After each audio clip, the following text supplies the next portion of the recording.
It is Monday, January 16, 2067. My name is Matthew Delore and welcome to News from the 6th. Today we are doing things a bit differently. We are introducing a new series called Hot Topic. This series has a very basic format.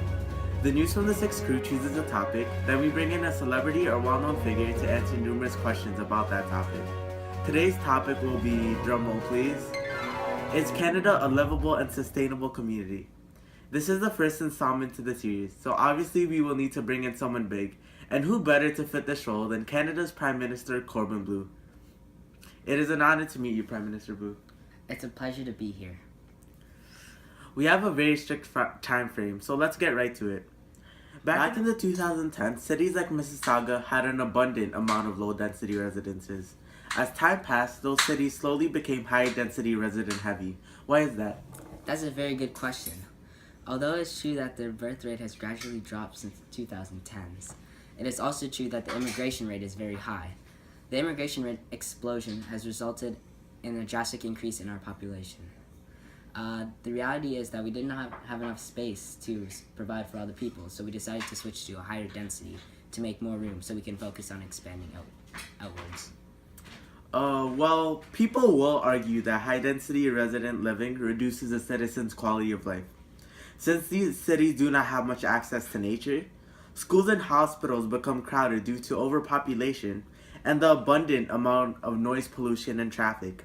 Do you have a counter-argument to persuade these people that high-density living helps Canada become more livable and sustainable? The truth is, Canada can only satisfy so many needs. The people have to remember that the pros heavily outweigh the cons in this situation. High-density living makes it much easier to have an effective transit system. It reduces the needs for cities to expand outwards, protect farmlands, and utilize the space for hospitals, schools, or just any other buildings that people need. Over the years, pollution has been a huge problem in Canada. What steps have the government taken to reduce the amount of pollution that is emitted every day? It's very hot. Can I take off my jacket? Yeah, sure. Thank you. Going to say, one thing our government has done to reduce the pollution is offer our car companies like Toyota and Hyundai tax incentive to build more hybrid cars.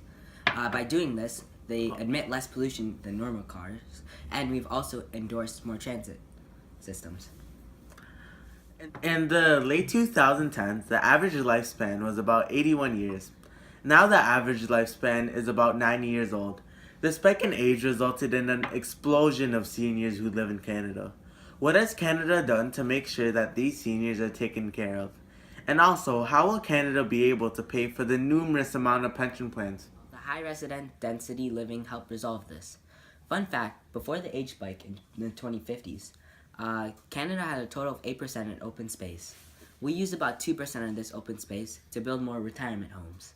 This not only takes care of the old people, but it attracts more people for work and opens more jobs. Since more retirement homes are offering more jobs, and honestly we are struggling to pay for pensions. Earlier in this interview, you stated how there is an abundant amount of new immigrants coming in daily. Do immigrants adapt to the Canadian system easily? Yes, they do. Canada is a cultural mosaic. This means that our nation encourages other immigrants to maintain their culture and a cultural melting pot, which means that the others are expected to assimilate and blend into the culture. Oh, bad news, guys. We have actually reached our time limit. It was a pleasure interviewing you, sir. Next on News from the 6th, we will show you guys a viral video from all the way back of 2017, where two twins predict how Canada will look like in the year 2067. You may be surprised by how accurate they are. Here we are at Square One Shopping Center, right behind me. And it is one of the biggest malls in Ontario. Right in front of us is Sheridan, which offers numerous courses. In 2067, we will be predicting that there will be an even higher level of education. Here we are in the food court. So here there's a different variety of cultural foods, and that allows people to adapt to the city and country better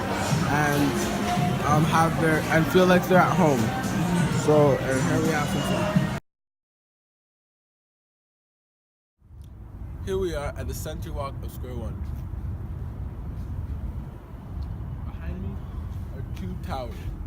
Those towers right over there are very high density residential spaces. We've started to be seeing a lot of those in 2067. That's because there's not enough space in Mississauga and other cities closer to Toronto, the main city. And there will be more immigrants to Canada in 2067.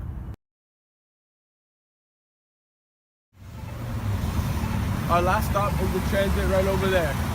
So it's easily accessible to us as it's right over there, and it goes to the area that we live in, Mississauga. But it's not all over the place, and it doesn't come very fast. So in 2067, we're expecting there to be more bus transit like this one, so it's accessible to everyone.